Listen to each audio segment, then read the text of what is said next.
এই বাবাজি রাধাবিনোদ গোস্বামী পাদ, তিনি মহাপ্রভুর বংশোদ্ভূত, ত্রয়োদশ অপার মাধুর্য, অপার কৃপা এই যশোরবাসীর মস্তকে সদা সর্বদা ছিল, আছে, থাকবে।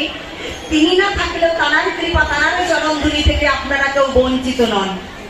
এই যশোরবাসী দাদাশ্রীরা যেমন ভক্তির জগতে এগিয়ে করে ললিতা, বিশাখা, চিত্রা, চম্পকলতা, ইন্দ্ররেখা, রঙ্গদেবী, রাধারানীর একনিষ্ঠা গণের বিভাসিত জ্যোতির্ময় করে তোলেন তাদের উপস্থিতি দানের সার্বিক আয়োজনে।